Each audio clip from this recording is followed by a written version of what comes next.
So, welcome to Jumbo IS and welcome to our lecture series called Daily News in Shorts. In this lecture series, we cover a particular day's current affairs in a very short span of time within 20 minutes. Now, the idea behind this lecture series is to cover your current affairs on a daily basis in a very short span of time. Okay, we don't want you to spend your entire day on current affairs, but we don't want you to ignore your current affairs either. Therefore, we have found a mid path. Okay, we'll be covering current affairs because current affairs are very important if you're serious about UPSC or any other state civil services examination. But your time is also important. So, therefore, every day we are going to be covering current affairs within 20 minutes. Okay. Now, today we are going to be covering October 11th, 2024's current affairs, and the important news items that featured in that day's newspaper are as following. Okay. So, in total, we'll be focusing on 4 topics. Number one is 10-point plan for India-ASEAN. As you guys all know, we have discussed this in the previous lecture as well. Prime Minister Narendra Modi is in Laos. Okay. Or as it is known currently, Laos People Democratic Republic. Okay. Lao PDR. Now, Prime Minister Narendra Modi is here for the ASEAN Summit or India-ASEAN Summit as well as East Asia Summit. So he has released a 10-point action plan for India and ASEAN countries. Okay, so we'll be covering this.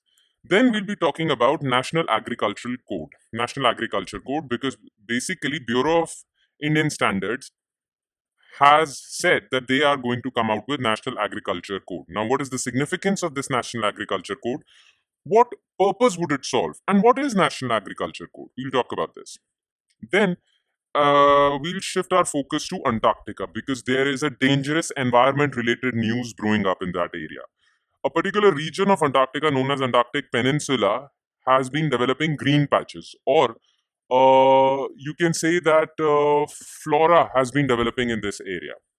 Okay, plant growth has grown in this area, and that is a dangerous thing. Though generally plant growth is welcomed, but that's not the case in Antarctica because if there is plant growth in Antarctica, it would have catastrophic consequences for our entire planet. So we'll talk about green patch in Antarctica, and in the end, we'll talk about UN peacekeepers in Lebanon. As you all know, Hezbollah and Israel are engaged in a war which has led to many people dying due to collateral damage in Lebanon. That includes many United Nations peacekeepers have been injured in Lebanon because of this conflict. Okay, so who are UN peacekeepers? We'll talk about this as well. Okay, all right then. Let's start our discussion with topic number one, that is 10-point plan for India-ASEAN.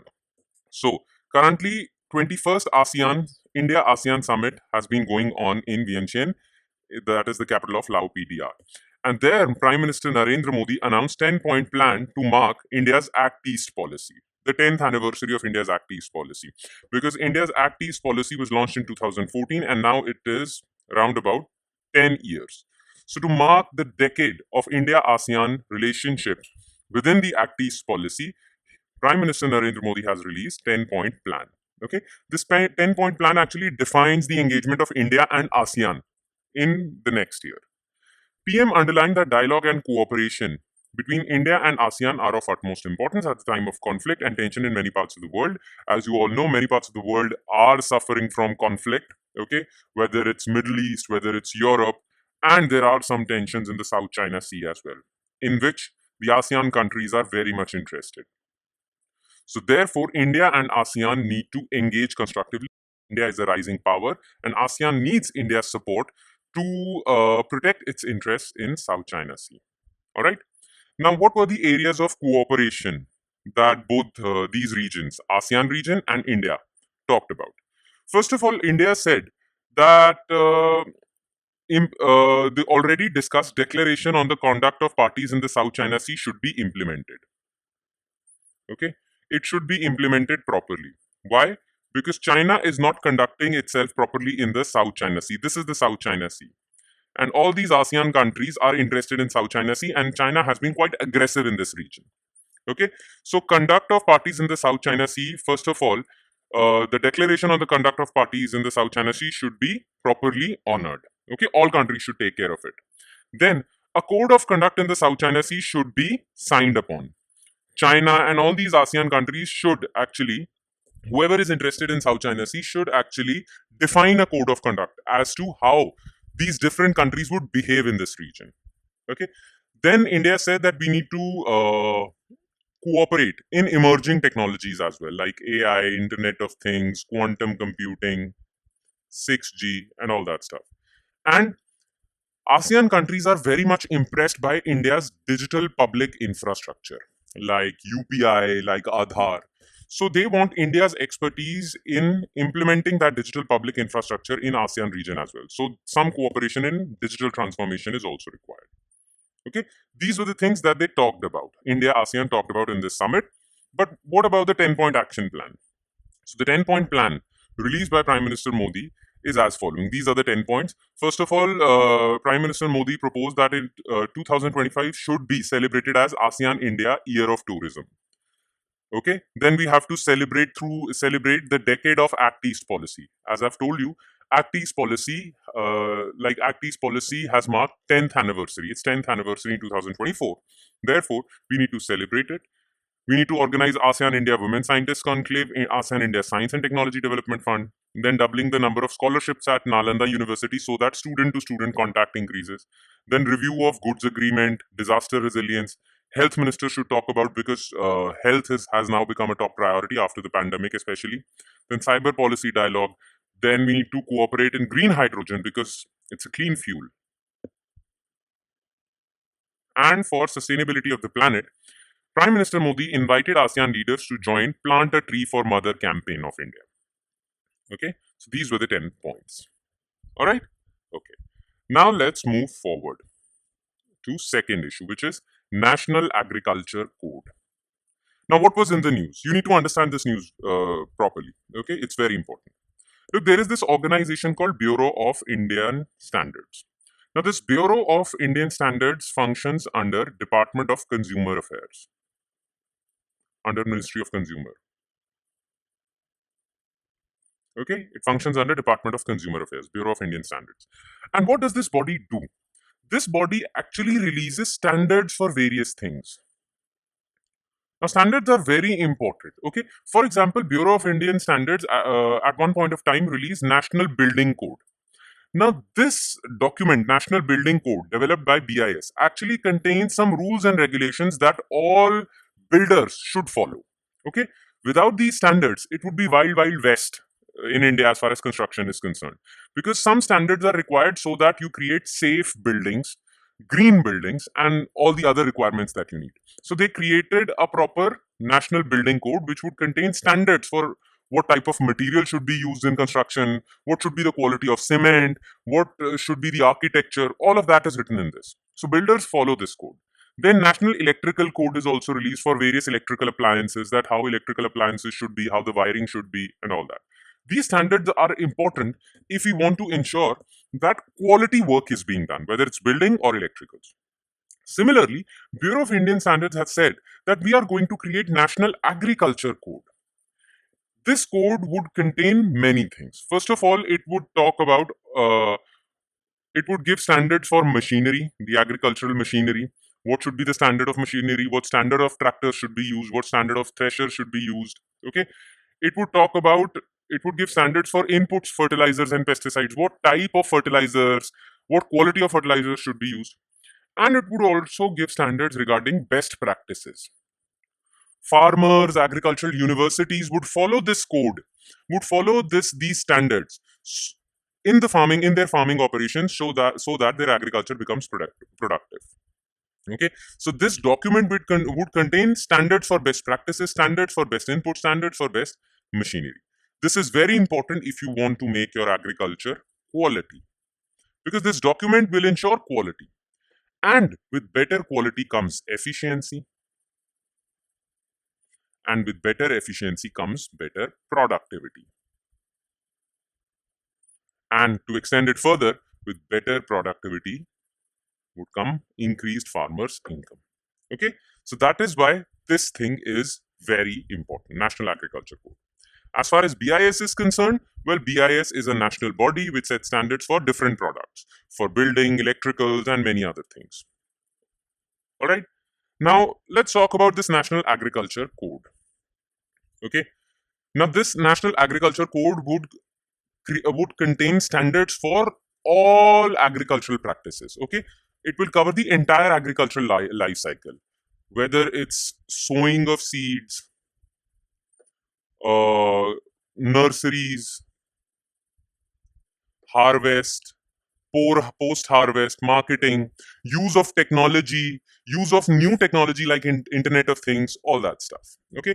Now, this code will have two parts. It will contain general best farming practices for all crops and then best farming practices for specific crops. Okay. It will be a guide for farmers, agricultural universities, officials involved in the field.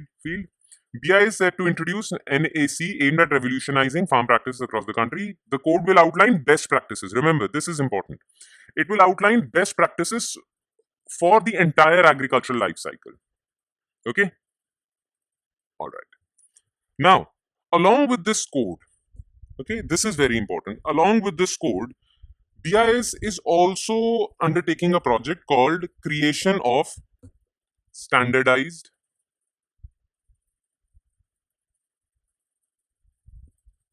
Agriculture Demonstration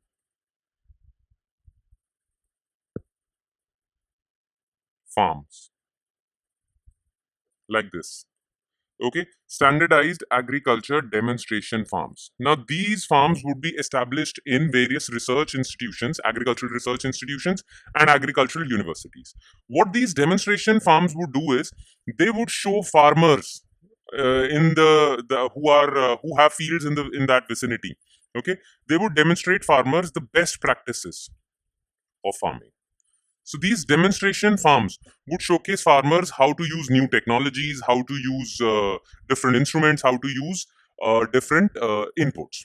Okay, so basically these SADFs shall be established in various agricultural institutes so as to demonstrate the best practices for agriculture.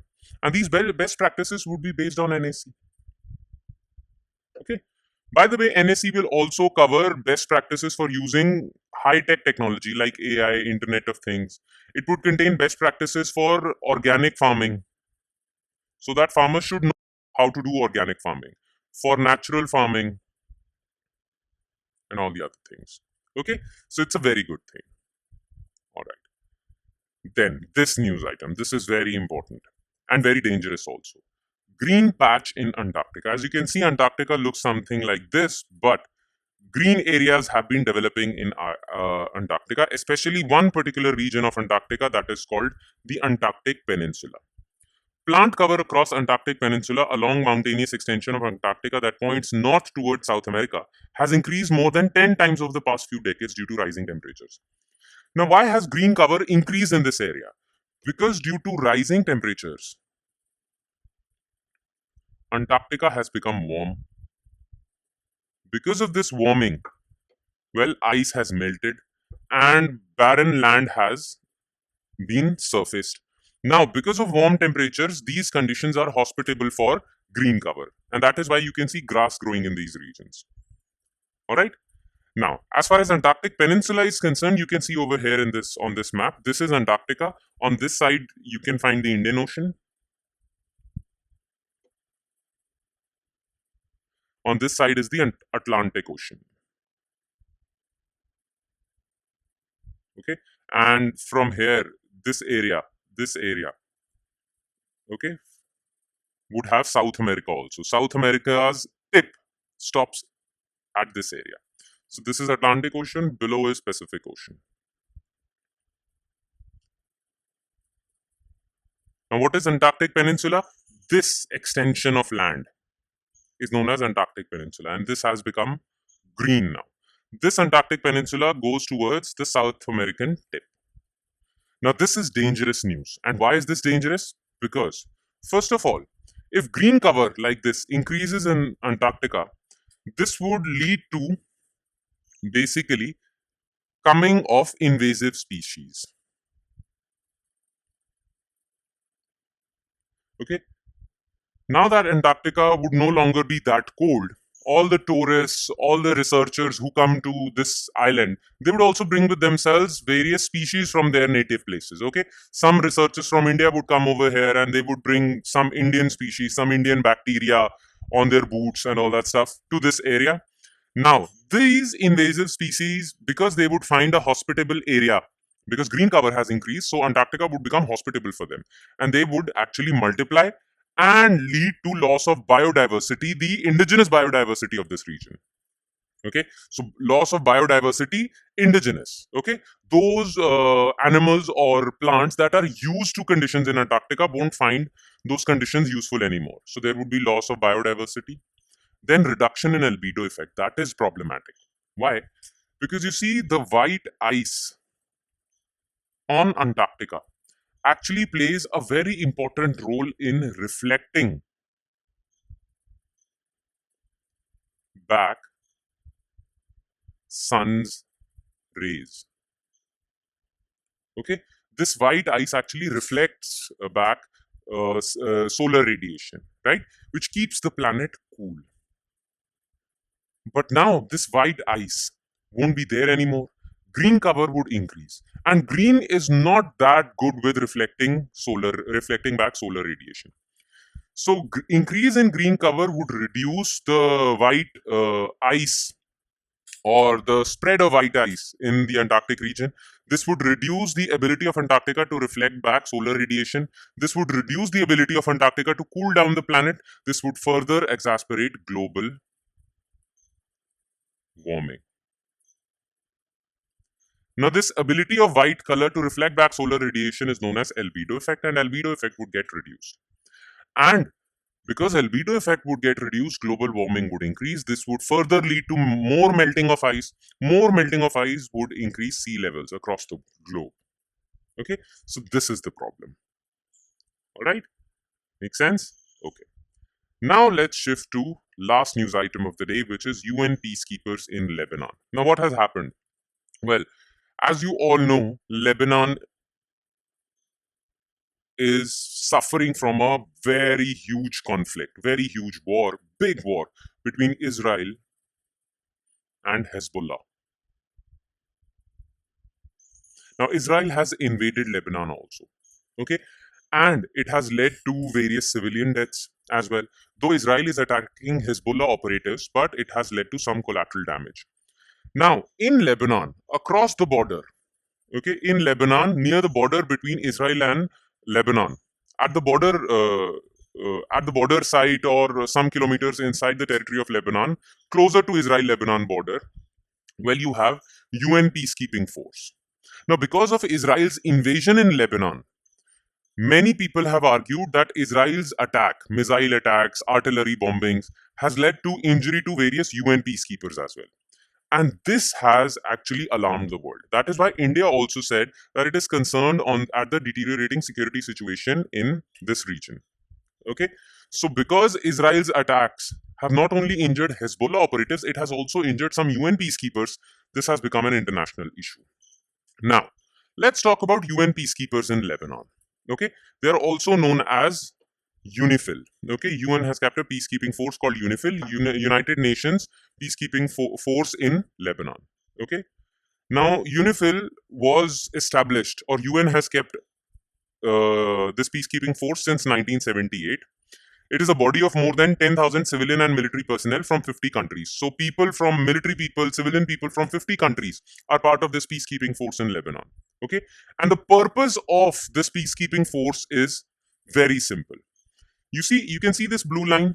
Okay, this blue line is the border between Lebanon and Israel. Okay, but both countries, it is alleged that both countries do not honor this border. Okay, so UN peacekeeping force was kept here so that there is no violation of international law along this border. Okay, neither Lebanon nor Israel violates this blue line. Their mandate is very simple: to ensure that its area of operation is not utilized for hostile activities. No terrorist or military activities are conducted in this region, in the area around blue line.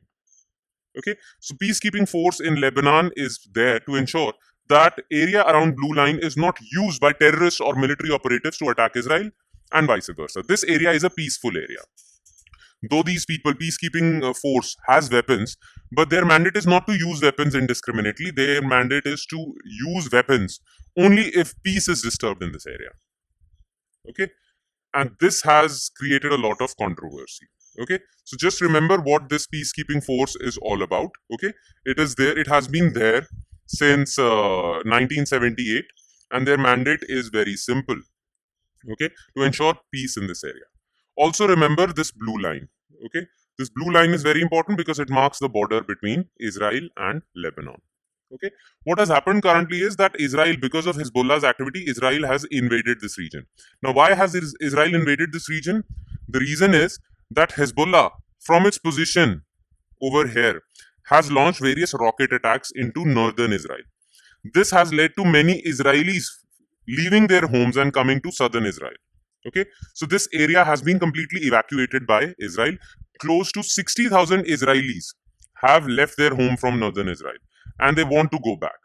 Now, Israel wants that this area becomes peaceful so that its 60,000 citizens go back to their homes in these areas. But Hezbollah has continued launching rocket attacks on Israel. That is why Israel has launched an invasion to take control of this area around Blue Line. Okay.